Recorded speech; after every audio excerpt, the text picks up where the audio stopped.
Mic check, 1, 2. Are we recording? Hi, I'm Michelle Bernstein, an award-winning chef, restaurateur, and mom. I have a lot on my plate, including my psoriatic arthritis symptoms. That's why I was prescribed Cosentyx. It helps me move better. Cosentyx secukinumab is prescribed for people 2 years of age and older with active psoriatic arthritis. Don't use if you're allergic to Cosentyx. Before starting, get checked for tuberculosis. An increased risk of infections and lowered ability to fight them may occur, like tuberculosis or other serious bacterial, fungal, or viral infections. Some were fatal. Tell your doctor if you have an infection or symptoms like fevers, sweats, chills, muscle aches, or cough, had a vaccine or plan to, or if inflammatory bowel disease symptoms develop or worsen. Serious allergic reactions and severe eczema-like skin reactions may occur. Learn more at 1-844-COSENTYX or Cosentyx.com.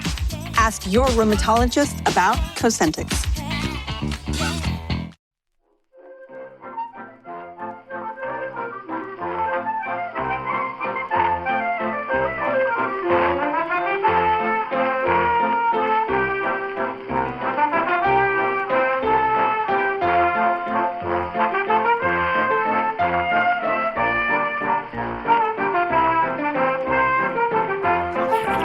Well, I was really lucky. I was invited to go to the private view last week of the new exhibition at Somerset House in London, which is called Good Grief, Charlie Brown! !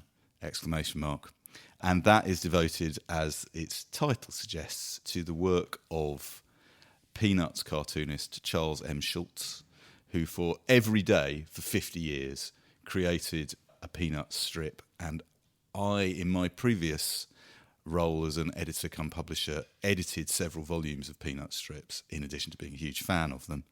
And Schulz had a hot streak from approximately 1962 to 1985. You could open any of the volumes from any year on any given day, and he seemed to be incapable of phoning it in. And having read the big biography of Schulz that was published a few years ago, the price that he paid for that was terrible depression and anxiety and fear of the blank page every morning he went into his studio to write. But, you know, it's interesting to me that we're going to be talking about the Moomins today.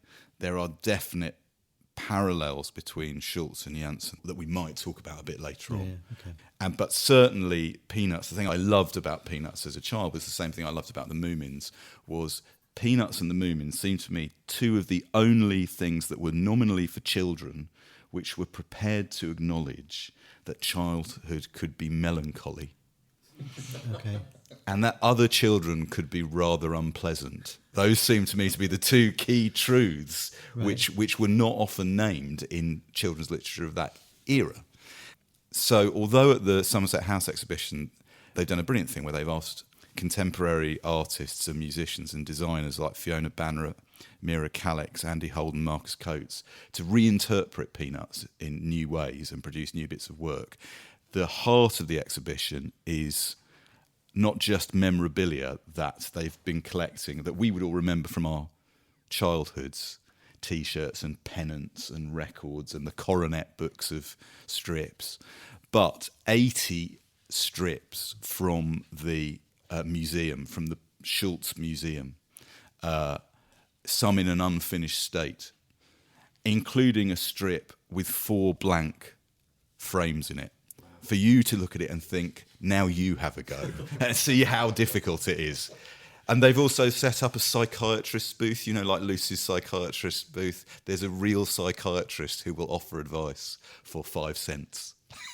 The doctor is in. It's absolutely brilliant exhibition. I cannot recommend it highly enough. It's on till March. It seems to me one of those fantastic, a bit like the Jansz exhibition at the Dulwich Picture Gallery, managing to make the strips the centre of the exhibition, but also bring in so much extra stuff to help you understand where the artist was coming from. I have to tell you that Tove Jansson wrote a short story about a cartoonist called The Cartoonist, where a cartoonist goes mad and another cartoonist fills his shoes and realises that he's going mad too. So it's in Art and Nature, it is, a copy yes. of which I bought today and haven't read. Right. It's one of the only ones I haven't read. So thank you. I mean, you've primed me already. I mean, isn't that a little bit what happened with her brother?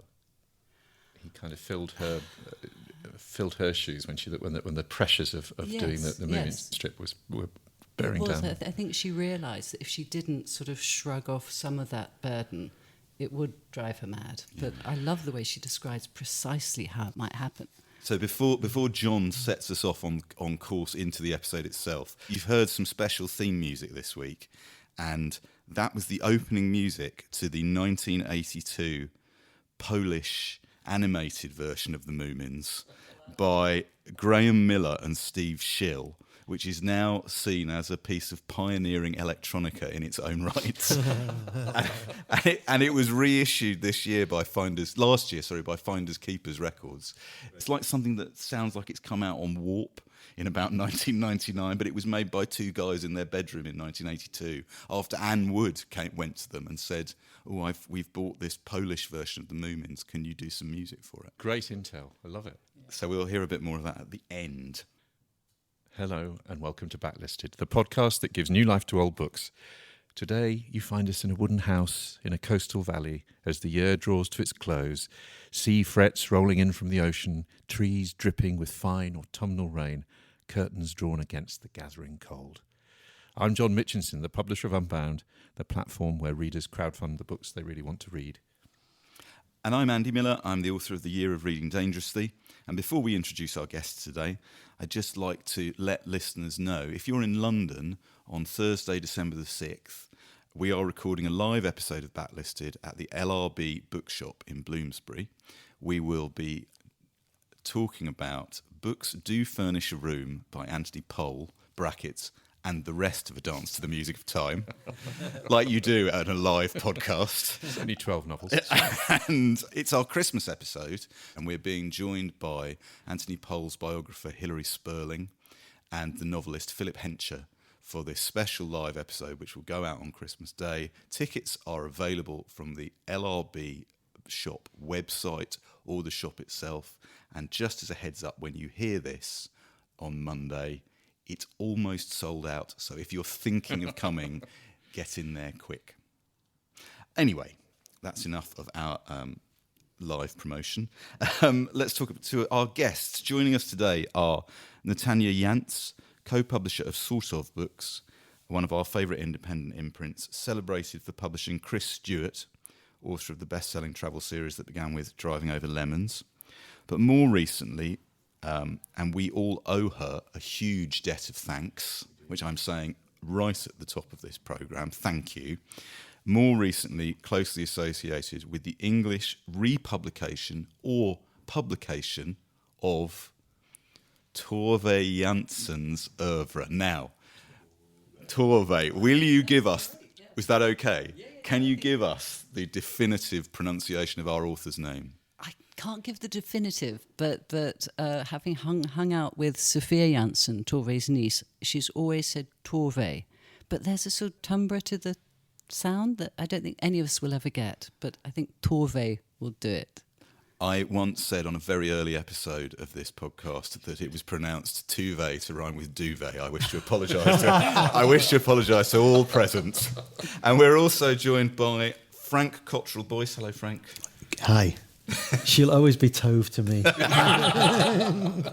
Frank is an award-winning writer and screenwriter whose film credits include Welcome to Sarajevo, Hilary and Jackie, and 24 Hour People, which means he's worked with Mark E. Smith. Yes.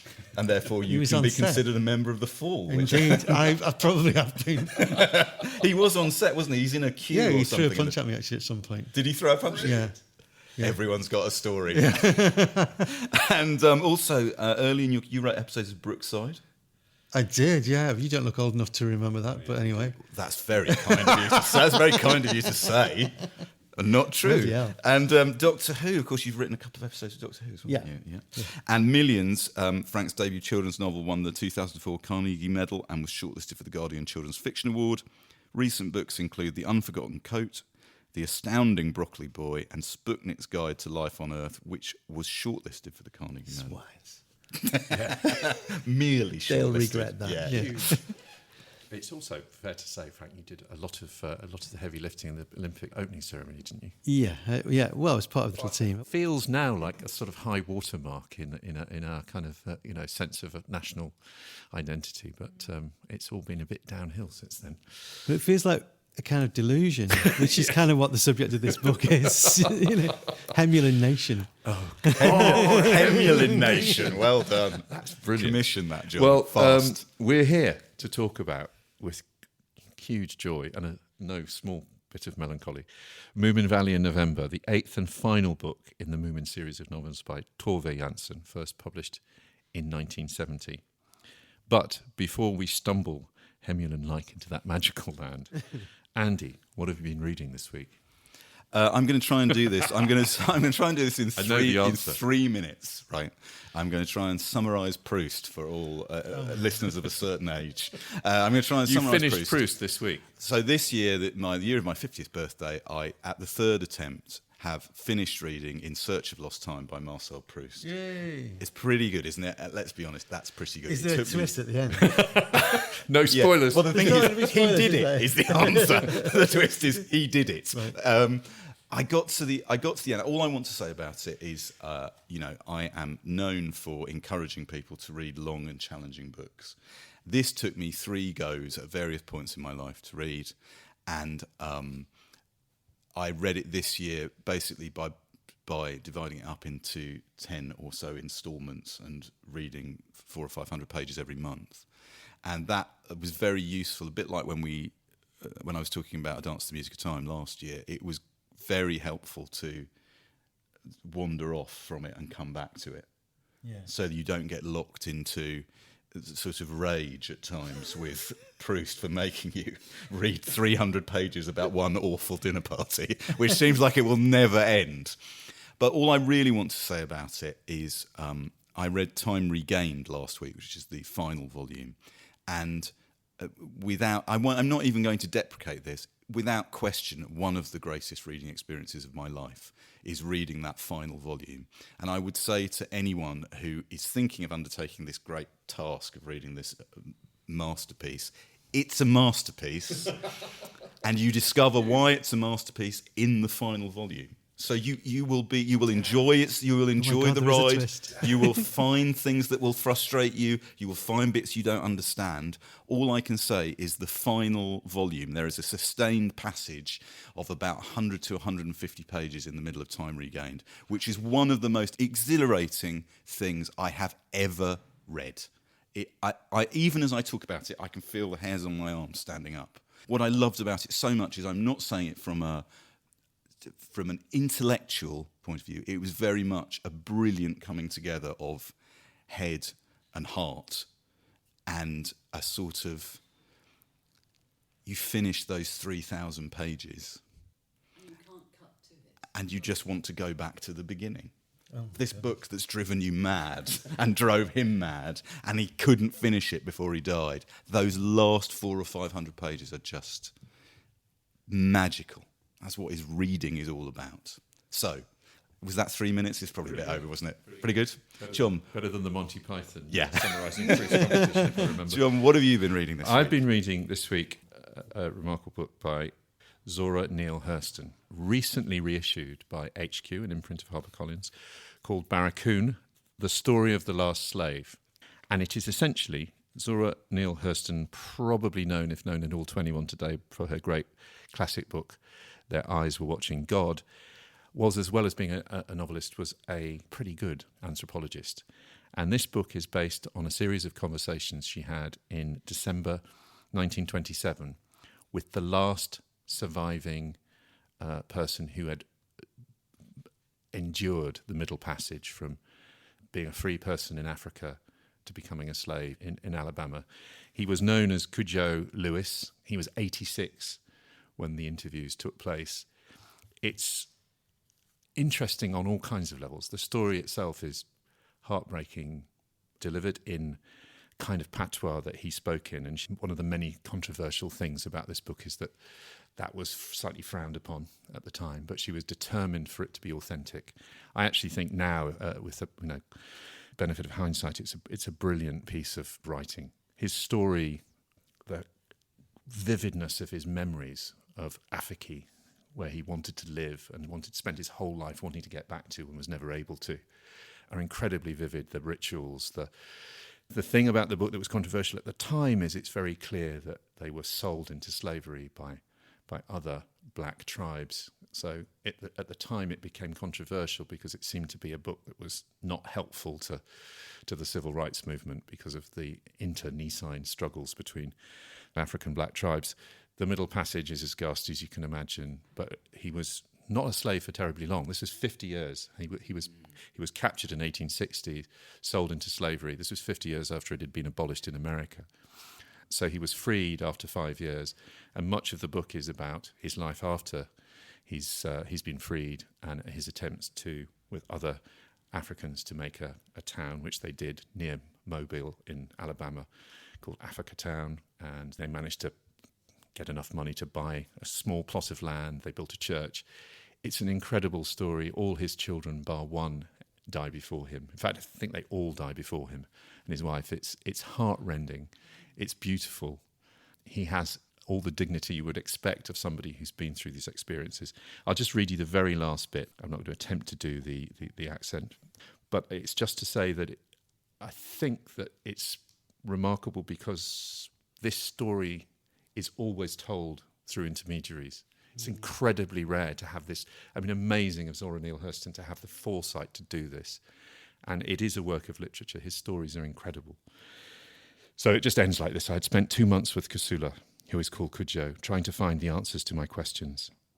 Some days we ate great quantities of clingstone peaches and talked. Sometimes we ate watermelon and talked. Once it was a huge mess of steamed crabs. Sometimes we just ate. Sometimes we just talked. At other times, neither was possible. He just chased me away. He wanted to work in his garden or fix his fences. He couldn't be bothered. The present was too urgent to let the past intrude. But on the whole, he was glad to see me, and we became warm friends. At the end, the bond had become strong enough for him to wish to follow me to New York. It was a very sad morning in October when I said the final goodbye and looked back the last time at the lonely figure that stood on the edge of the cliff that fronts the highway. When I crossed the bridge, I know he went back to his porch, to his house full of thoughts, to his memories of fat girls with ringing gold bracelets, his drums that speak the minds of men, to palm nut cakes and bull roarers, to his parables. I'm sure he does not fear death. In spite of his long Christian fellowship, he is too deeply pagan to fear death, but he is full of trembling awe before the altar of the past. It's amazing. It will live with me forever. I mean, it's an amazing counterpoint to all the great Toni Morrison, to Colson Whitehead, all the great slave novels that have been written, just to have that authentic voice. And great to HarperCollins for reissuing it. I read Their Eyes Were Watching God earlier this year, which I'd never read before. And that I thought was absolutely tremendous. Yeah. Again, this is a theme we return to. Sometimes very famous books are famous because they're very good. Who knew? Now it's commercials. Anyway, the main event now, Moominvalley in November. Moominvalley in November, like you were saying, was the 8th novel, but 9th book. I'm looking inquiringly at you. In the way, it's the 9th book and the 8th novel because Tales from Moominvalley is short stories. And the very first, Moomins and the Great Flood, it's a sort of pilot, prequel in a way. Yes, pilot is good, yeah. It's slightly to one side. She really gets going with the series with Comet and then Finn Family Moomin Troll, which was the first to be published in the UK because they thought people would sort of get it more quickly if they started with Finn Family Moomin Troll. One of the things I found totally revelatory about sort of's republication of Tove Jansson's work and your publication of Boyle Weston's biography is just, I'm sure all of us, or most of us round the table, remember the Moomin books from our childhoods. They were very present in the culture. They were amongst my favourite, if not my favourite books when I was a child. But I think I didn't really understand that they had been written over a 25-year period, beginning in the Second World War, effectively, and then ending with this one in 1971. I think I sort of took them as an 8-book homogenous sets. They were just around in the 1970s. So one of the things that sort of has done, which is so brilliant, I think, is educate people to understand where Jansson was coming from. I hope so. Frank, can you remember the first time you came across Moominvalley in November? Absolutely. I was in just the local library, and I took down Finn Family Moomin Troll and started to read it and absolutely adored it. Didn't know she was Tove Jansson. I had no idea whether she was male, female, or she could have been a Moomin for all I knew. I didn't know Finland was a real place. I assumed she'd made it up, like Narnia.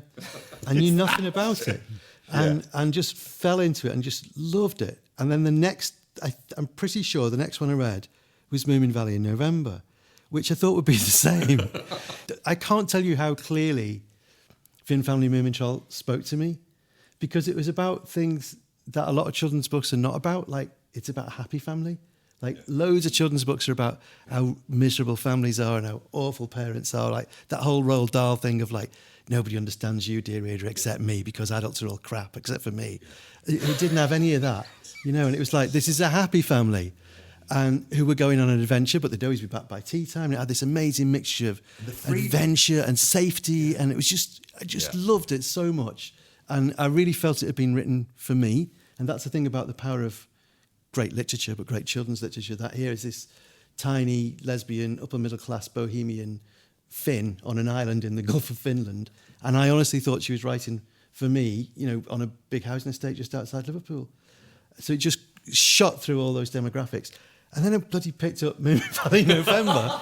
And it was like, we've completely betrayed me. What has gone on here? It was as like you'd invited Kierkegaard around on a play date. It's like what is going on? A fantasy film with an Ingmar Bergman film, right? I've been rereading them all for this podcast, and it is still. I know it starts.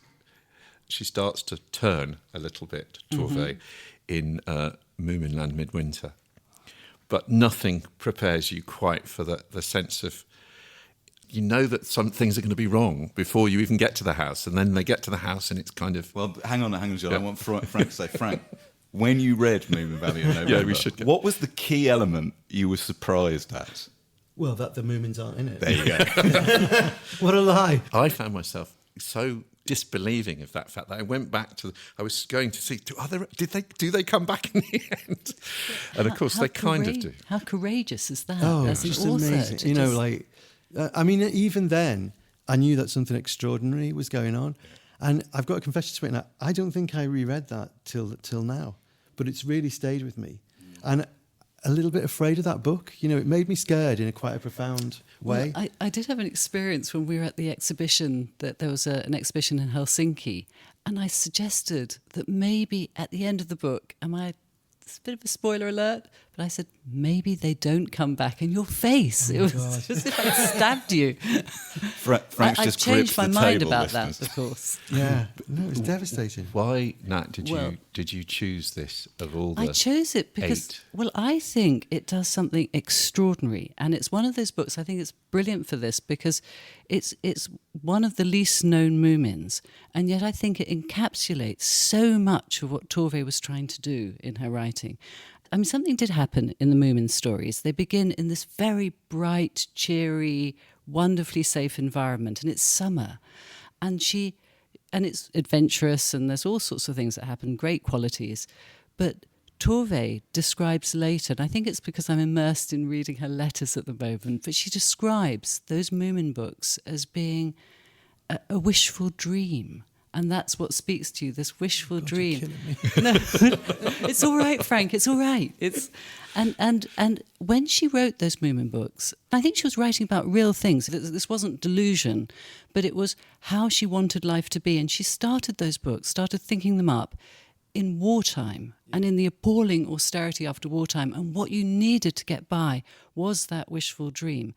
And what amazed me is the way Tove was an idealist. She really, she understood the world. She wasn't confused about it in any way, but she she had principles that she tried to follow. And when you read, which nobody can yet because we haven't published the letters yet, that's coming next year.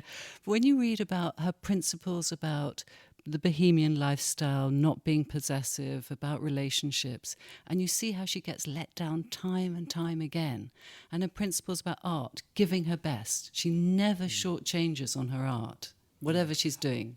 I find really fascinating the idea that one of the things that's totally changed about how I feel about her work is because there were those 8 novels, and you didn't really know about any of the other books. Yeah. You assumed that the novels were a sequence which were crafted as novels, a series of novels, which they were. What I understand much more clearly is that Tove Jansson was an artist who kept moving, who expressed herself via different media throughout her life. And in a sense, the Moomin novels are more easily understood as fictional bulletins from how she felt about art and her success, as much as her painting was when she started writing them, and then her writing for adults became as she went on. I mean, the book that precedes Moominvalley in November,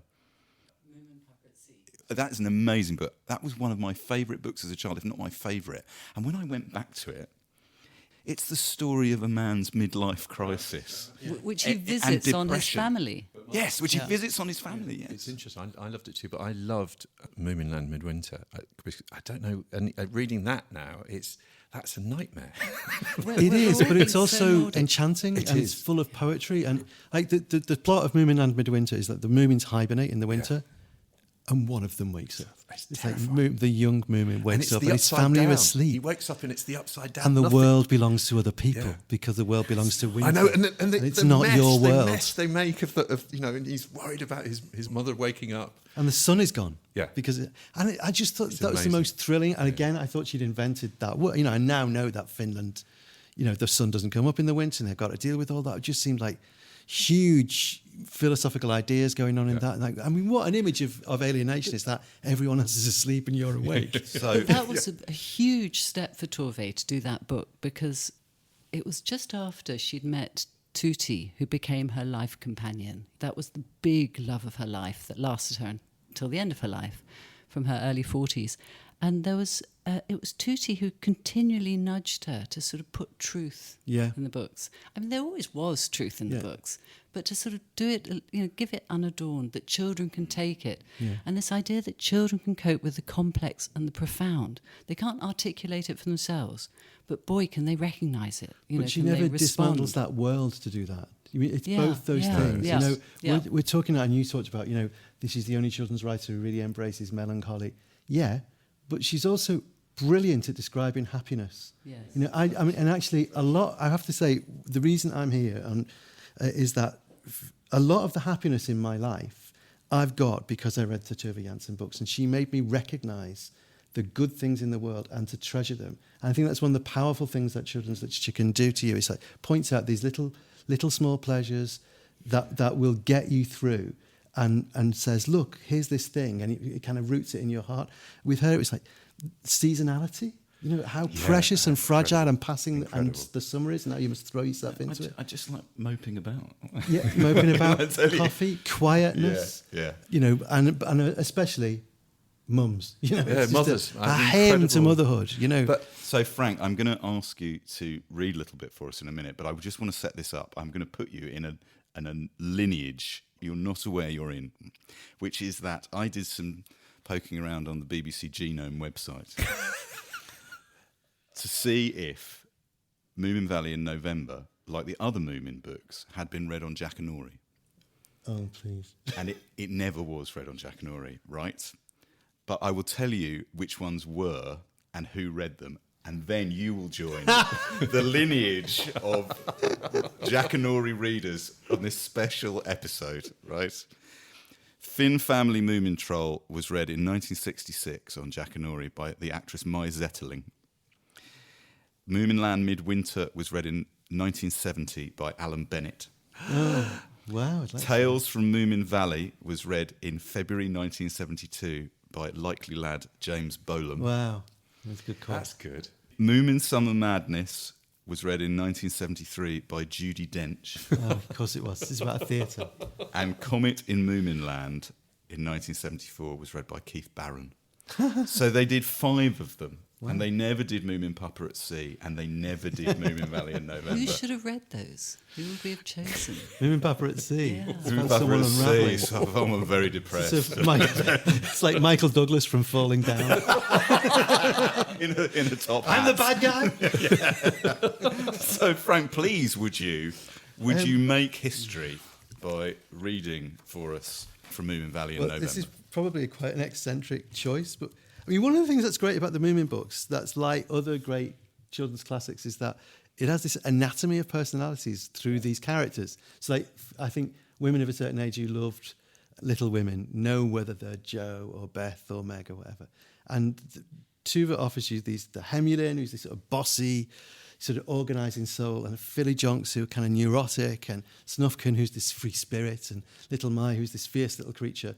And in all the other books, the Philly Jonks are really kind of neurotic, and there's a particularly neurotic Philly Jonk in here who suddenly has this sort of panic attack while she's cleaning her house and says, I can't clean anymore, and goes to stay with the Moomins, but who aren't there, of course. And while she's in the house, which is sort of the plot of this book, is that people come here and kind of rediscover themselves. She rediscovers the joy of cleaning a house, which is exactly what I was saying about small pleasures. And that's having nearly died from cleaning. Having nearly died from cleaning the house. She falls down a She roof. suddenly... Saved by a duster. Saved by a duster, jammed in a window. Yeah. Philly Jonk was cleaning. Every single pan was on the stove heating water. Brushes and rags and bowls were dancing out of their cupboards, and the veranda railings were decorated with carpet. It was an enormous clean-up, the most enormous that anyone had ever seen. The others stood on the slope outside in amazement, watching Philly Jonk go in and out, backwards and forwards with a scarf around her head, and Moomin Mama's apron on, which was so big it went round her 3 times. Snufkin went into the kitchen looking for his mouth organ. On the shelf above the stove, said Philly Jonk as she went past. I've been very careful with it. You can keep it a little bit longer if you want, said Snufkin uncertainly. Philly Jonk answered in her matter-of-fact way. Take it, I'll get one of my own. Watch out, you're treading on the sweepings.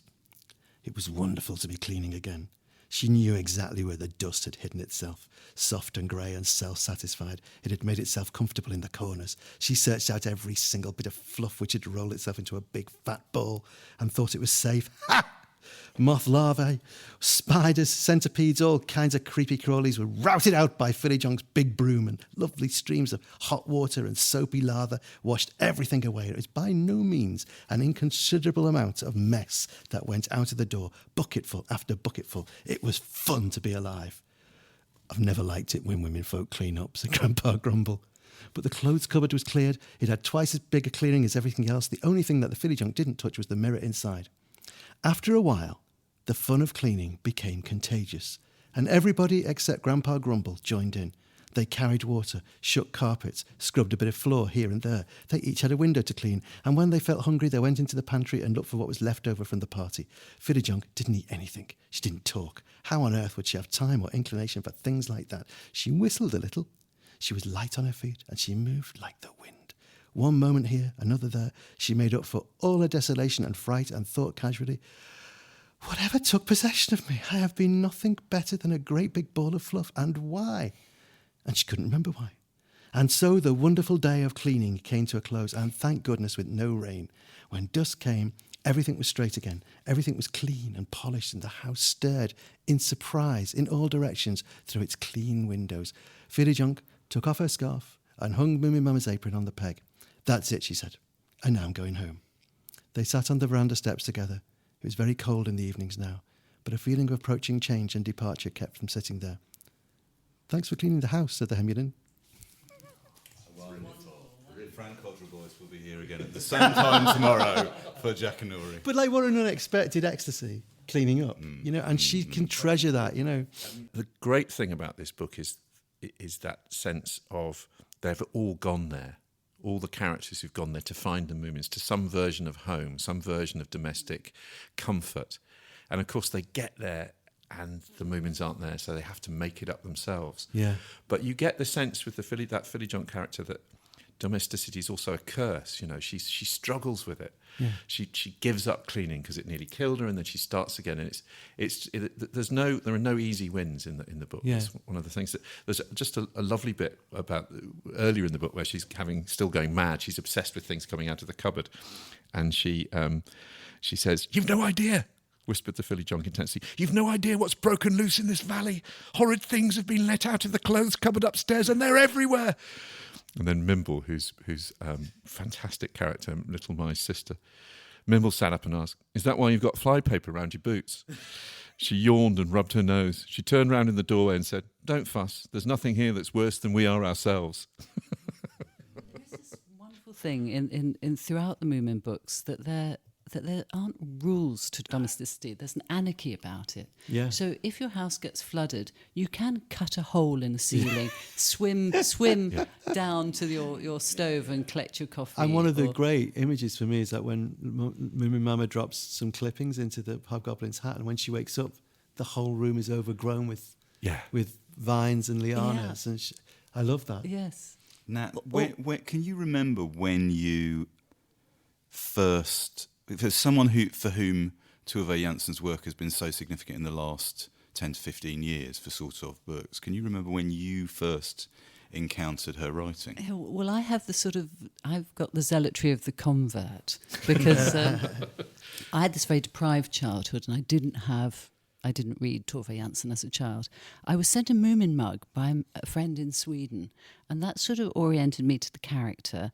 And my partner Mark, and co-publisher Mark Ellingham, was in Seattle and found this amazing colour picture book, which was the book about Moomin, Mimble and Little Mai, and bought it back. And we just started sort of, and we thought we must publish this because the pictures were so extraordinary.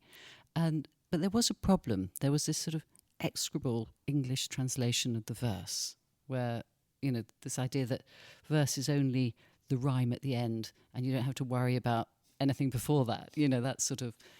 So we set about trying to get a new English translation of the verse, and got permission to publish that book.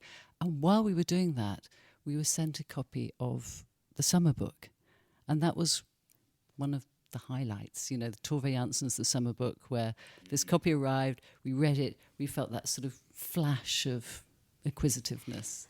I mean, the thing is about the summer book, first of all, the summer book is a masterpiece. It is. And the second thing about the summer book is it had been published here in the 1970s and hadn't really done anything. And I make this point because I think listeners, we sort of take that book for granted now as a bit of a classic, because you've done such a fantastic job on bringing it to people and putting it in front of people.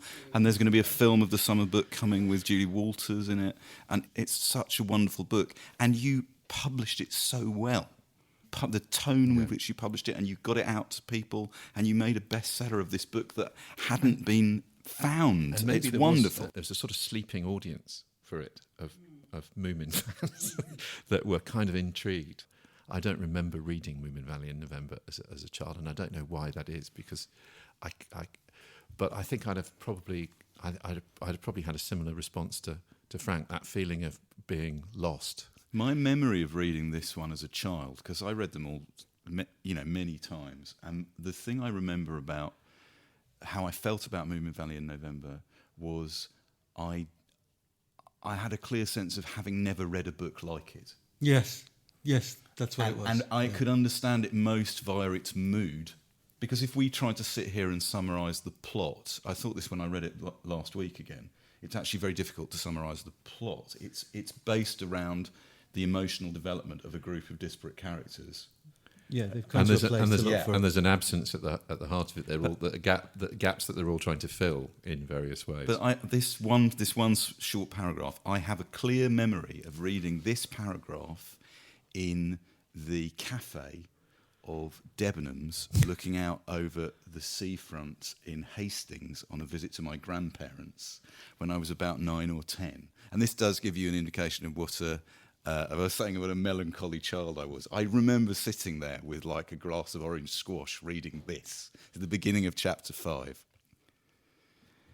The Hemulin woke up slowly and recognised himself and wished he had been someone he didn't know. He felt even tireder than when he went to bed. And here it was, another day which would go on until evening, and then there would be another one and another one, which would be the same as all days are when they are lived by a hemulin. I mean, that's my favourite, as everybody who listens to this knows, my favourite Winnie the Pooh character is Eeyore. Yeah. I mean, that's wonderfully Eeyore-ish. Eeyore looked like an air hostess, doesn't it? It does indeed. The hemulins are they just, it's like the one in the winter book who's just an arse who wants everybody to go outside and get fresh air all the time and ski, and everybody's saying no, we don't want to do, we don't, just leave us alone. Like the filly junk in Moominvalley, she becomes heroic. Yeah. There's something wonderful about this neurotic, strange creature becoming heroic, and the hemulin becomes heroic in Midwinter. Midwinter, I think that's one of the greatest short stories of all time, because there's a dog called Sorio who's convinced he's a wolf, and eventually goes out with the hemulin and meets some wolves and thinks, "Oh my God, I'm a dog." And it's the hemulin's kind of utter bumptious ignorance of the danger of wolves just saves him, because he just goes, "Oh, some wolves, let's go skiing," and it's done, you know. And so, as the publisher of her books, I mean, you've both reissued things that had been translated into English, but you've also commissioned new translations, haven't you, of works that hadn't been published in English? Most of her adult books hadn't been translated into English. The summer book had. Yeah, that was about it. And most of those books were written after she had finished writing the Moomin books. They mostly come from the 1970s and 80s. Sculptor's Daughter comes just before she does Moominvalley in November. Halfway through the series, she starts to sort of shift in tone, and there's this desire to write.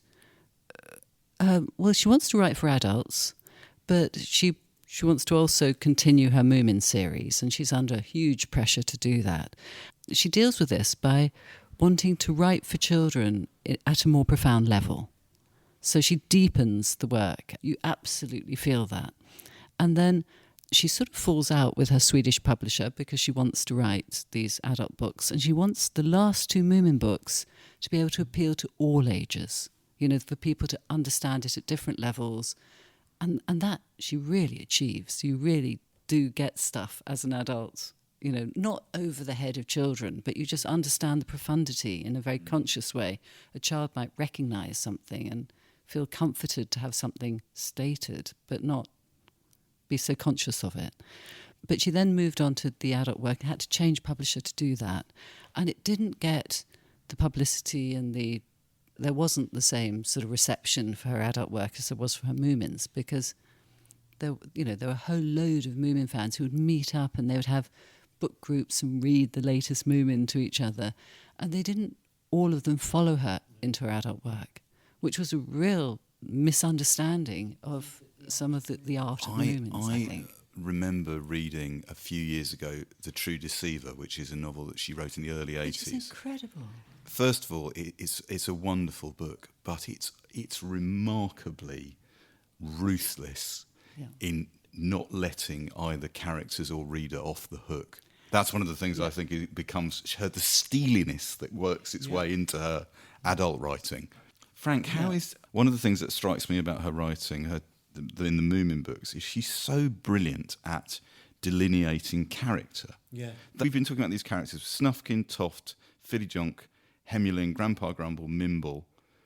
They're so well drawn, so quickly. Yeah, and you never read the books and think, well, these are just a collection of little creatures. They're sort of interchangeable. Yeah. How does she do it? Well, they all stand for something, don't they? That's one thing. They all kind of stand for a view of life. Yeah. And one of the wonderful things that happens as it, and you know, so there's Snufkin, who's freedom, and there's little Mai, who's like, don't give a toss, and there's Moomin Papa, who's quite stuffy, and there's Moomin Mama, who's very generous, and they all seem to stand for something. But as the series goes on, she kind of explores the contradictions of that. And like when you're little and you read Finn Family Moomin Troll, you're completely like, oh, I want to be Snufkin and go away and all that. But then by the time you get to here, you think, well, why does Snufkin keep coming back? Yeah. Why does he need to keep coming back? And if the Moomin house is so ridiculous with its antimacassars and its fretwork and its rules and its hibernation and all that, why does he need to be there? And you sort of like, I think, a great work of art, and I really think this is a very, very great work of art, this book, a really, truly great work of art. Great works of art contain contradictions, don't they? And they're both really, and when you read this, the first time you start thinking, there's a dark side to Snufkin. There's a kind of narcissism and an ungenerousness whereas there's an openness in that house, which he feeds off. And to be creative. He doesn't To care. be creative because he finds his song Yes. in Moominvalley. Yeah. And he knows he's going to find his song in Moomin. But Snufkin plays a mouth organ and is a composer. He's Bob Dylan. Well, He's needs a someone to play it. user and he's travelling on. that's true. Yeah. But Jarvis Cocker did say that there's a story of Snufkin in Tales of Moominvalley. There's a story called The Spring Tune where Snufkin is looking for notes and knows he has to wait patiently for these notes to arrive. They're almost there. And a character called a creep in English, I don't know what it was in Swedish, but pops up and is obviously a sort of, an interrupting fan, pops up and spoils disrupts his mindset, and the notes go away. And he knows they'll have to wait for them to come again. And in this book, he realises he wants to find these notes, and he's going to find them in Moominvalley. Yeah, there are 5 bars. Must be somewhere in Moominvalley, and he wouldn't find them until he went back again. Yeah. There are millions of tunes that are easy to find, and there always will be new ones. But Snufkin let them alone. They were summer songs which would do for just anybody. He crept into his tent and into his sleeping bag and pulled it over his head. The faint whisper of rain and running water was still there, and it had the same tender note of solitude and perfection. But what did the rain mean to him, as long as he couldn't write a song about it? Yeah, no, it's Tove Jansson was also a songwriter, of course, one of the ways in which she expressed herself. And this is a very rare... Is this the autumn song? Yes, this is the autumn song in an wonderful. English translation. Wow. Right, now, this is the lyrics in English by Monica Anderson, and this is performed by Kalibri Uka. We've got an extract now, and the whole thing is on YouTube if you go and look for it, but we're just going to hear a little bit now. The storm is blowing harder, and I had to shut the door. I'm still thinking of you in this evening hour. I may be loving less than I used to love before, but you don't really know of my power. Staring at the beacons along the windy coast, where ships endure the white caps and the weather, not caring and sharing are things that matter most. Can I just give you a bit of context about this? Please. Because it's actually an amazing song. With Tove's writing about a sort of, in middle age, about this chance for love. It's not long since she's met Tutti. It's this great chance for her to have this partner that she's always wanted. And she's writing about someone calling to a lover as winter is coming. We're back into autumn, winter is coming. And it's a chance for this, another chance to get through the winter together, to have this bid for love. It's very moving, yeah. Now, you haven't read any passages yet. Well, yes, I'm a bit sort of... Torn. I'm very torn because I think that why I think it's so wonderful to talk about Moominvalley in November is I think it makes sense that just with your reading of Proust, that you get to the end and so much comes together. And I think here we've got Tove telling us about her project, which she's been contemplating over these 20 years. And Toft in this story is a storyteller. He's telling himself, he's having his own wishful dream that helps him to sleep at night, and it's all about this lovely valley. In order to be able to properly greet the Moomins, he has to go on a journey himself. He goes to Moomin House, but he also has to discover anger and realise that there are ups and downs in Moominvalley, that the Moomins, experience a range of emotions. And then, when he's accepted that, the sort of natural rather than the idealised, he can greet the family coming back. But there's something about we talked about how beautiful the writing is, and just the descriptions. Her spinning a story, her writing Toft spinning his story, and so It begins, this is quite early on in the book, in chapter 2. In the evening, when everyone had gone home and the bay was silent, Toft would tell himself a story of his own. It was all about the happy family. He told it until he went to sleep, and the following evening he would go on from where he'd left off, or start it all over again from the beginning. Toft generally began by describing the happy Moominvalley. He went slowly down the slopes where the dark pines and the pale birch trees grew. It became warmer. He tried to describe to himself what it felt like when the valley opened out into a wild green garden lit by sunshine, with green leaves waving in the summer breeze, the green grass all round him with patches of sunlight in it, and the sound of bees and everything smelling so nice, and he walked on slowly until he heard the sound of the river. It was important not to change a single detail. Once he had placed a summer house by the river, but it had been a mistake. All that had to be there was the bridge and the letterbox. Then came the lilac bushes and Moomin Papa's woodshed, both with their own smells of summer and safety. It goes on. I won't read the whole of that description, but it was, as she's writing about the act of deciding what's going to be in your scene. And it's very inspiring, I think, for children to realise this is how stories are told, this is how they're created. And Toft is like the centre of this book. We've not really talked about him. Yeah. And he's not in any of the other Moomin books. There's some sort of shadowy prefigurings of him, but he's the one who needs the Moomins. He's the reader, he's the narrator, he's Tove. Yes. And he's also struggling. It's so. God, this book is so good. He's struggling with this scientific. Oh, we love this. We keep the history of evolution about this creature that grows. The nummulite. Forget how to pronounce Tove. How do you pronounce the nummulites? The noctil. Because we keep talking about this is very profound and serious. And I know. It's a really funny book. Yeah. And there's a fantastic. It's really funny. And there's a sequence where the sort of big bumptious Hemulin tries to make everybody have a good time and have a party. And he says this party up, that's just not working because the Moomins are not there. And Toft is so absorbed in this book of the Nummulite, so he tries to make everyone do a party turn. And he goes, "Cheers," said the Hemulin. "Here's to good companionship." And they all drank. And the glasses were the smallest and the best ones, the ones with decorated rims.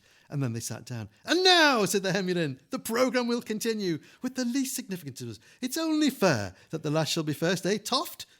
Toft, this is his party piece, opened the book and read, page 227. "It is exceptional that a form of life of this species we have attempted to reconstruct has retained its graminivorous nature in a purely physiological sense, simultaneously with a continuing aggressivity of attitude towards its environment."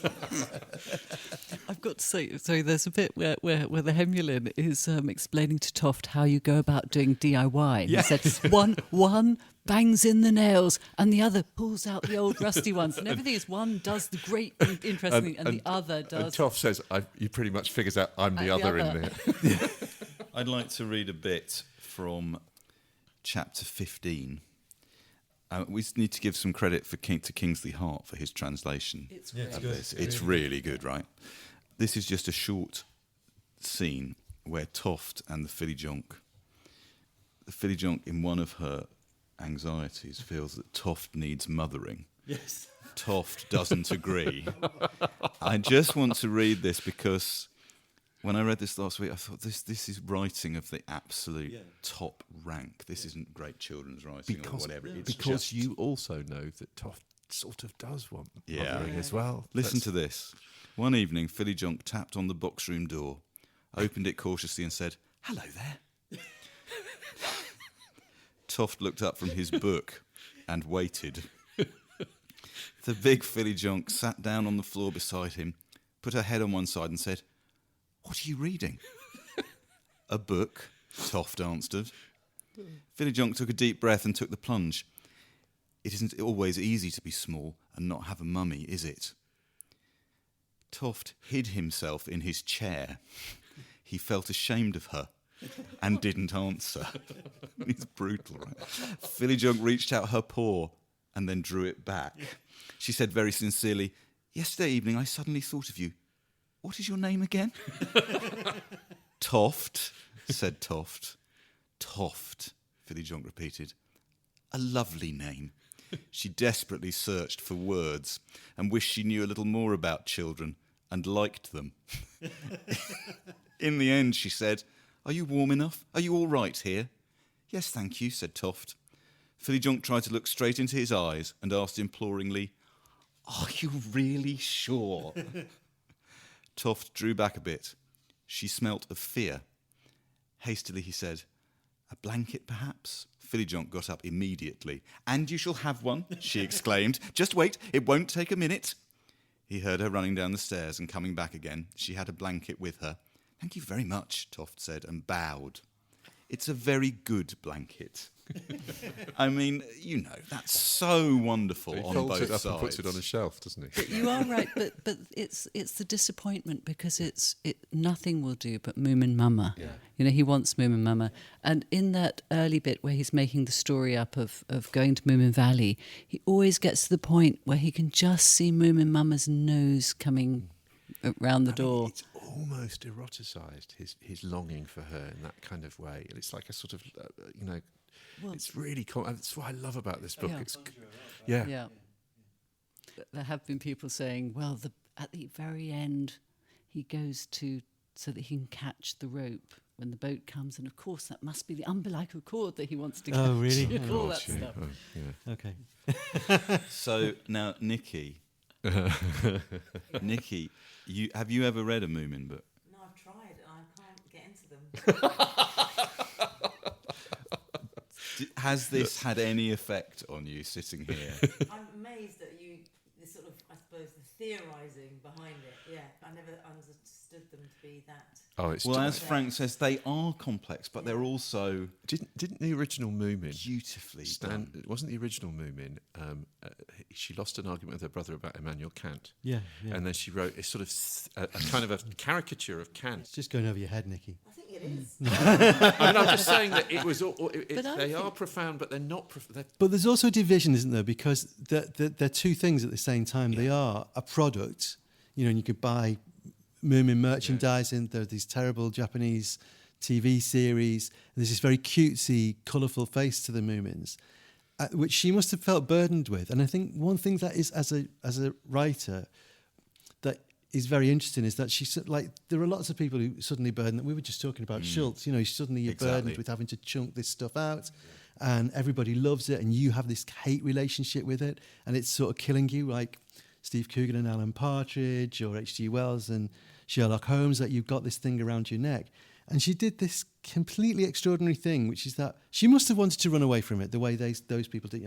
Holmes, Conan Doyle always trying to kill Holmes off, or comedians always wanting to be Hamlet. And she turned around and thought, well, instead of running away, she just poured her whole self into it. She just gave everything of herself into it. This is about losing your mother. Yeah. This is about being alone. This is about not finding love. Just everything that could have gone elsewhere at Halfcock, she gave back to the Moomins. And it's this incredible act of courage and generosity that's in these later books that is just, you don't know what you're missing. Also, she wasn't. This is a book about grief, I think.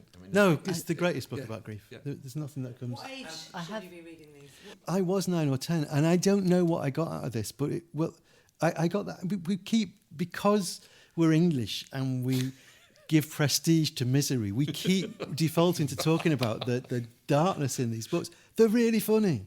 Yeah, they're really funny, and they're really joyous because, like everybody who's really suffered, she knows where real joy lies. And it's there in the spring coming back, and it's there in the winter coming, it's there in the turn of the year, and it's there in your mum and all that stuff. And she really grabs hold of that joy and gives it to you. And I do remember really, really locking onto that stuff, and being guided by it, Also, she's not a children's writer in that sense. She is an artist who found different ways to express what she wanted to say in relation to whatever she was working in at the time.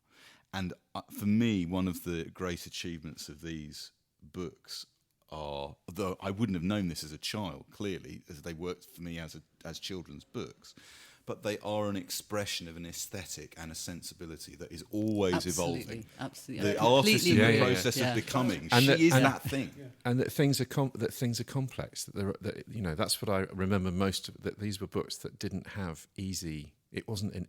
There was huge pleasure in them, but it was never uncomplicated. But I think there was an actual purpose to this book in a way. I don't not an obvious, overt, but she is saying goodbye. Yeah. And Oh, she's, yeah. she's got these ardent fans who are going to be lost without these Moomins. And she's actually found a way to say, no, you'll be fine. okay. You'll be fine. Yeah. And It's so and kind. that's such a kindness, and so responsible. And It's a going away with a real Yeah. kindness. She doesn't trash what she's. But I'd be left, so miserable, Frank, if I didn't hear you read the end of this book. Yeah. You know? Where from? Well, From page one. Yeah, from page one. Is that all right? But Yeah, just just to so say- I'm here, right? Toft has just gone into the angry place, where Right. Moomin Mama goes when she's cross.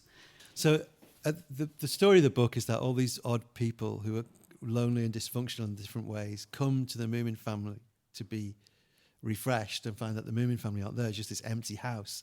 And they have to kind of save each other, which they do one by one. But the last one, though, is Toft, who you know from the beginning is never going to leave till they come back.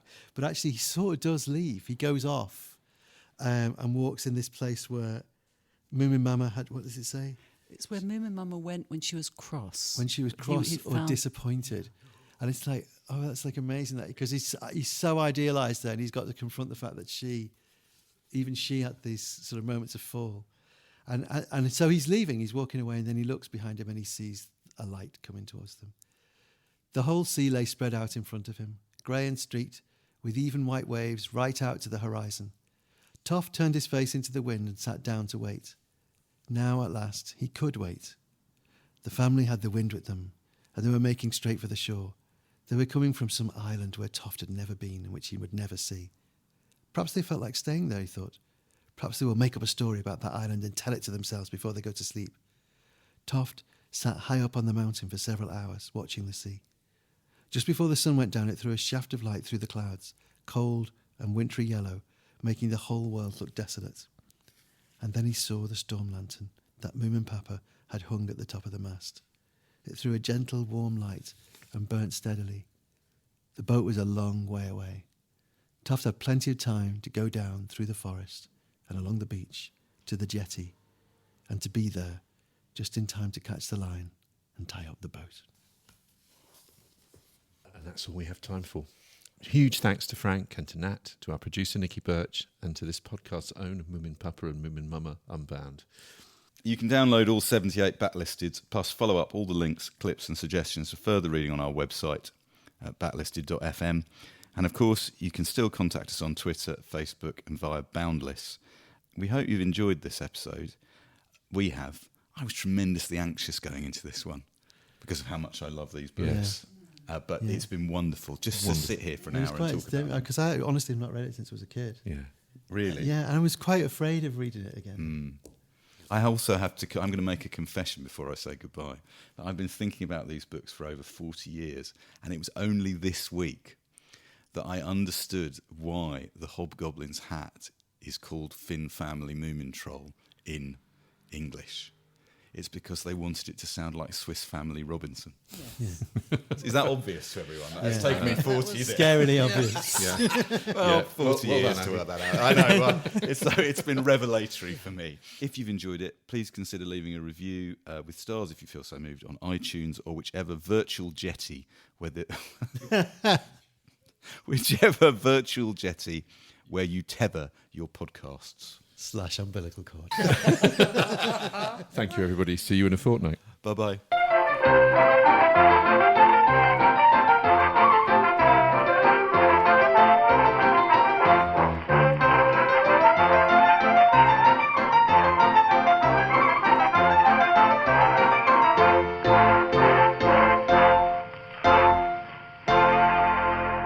If you prefer to listen to Backlisted without adverts, you can sign up to our Patreon. It's www.patreon.com/backlisted. As well as getting the show early, you get a whole 2 extra episodes of what we call Lot Listed, which is Andy, me, and Nikki talking about the books, music, and films we've enjoyed in the previous fortnight.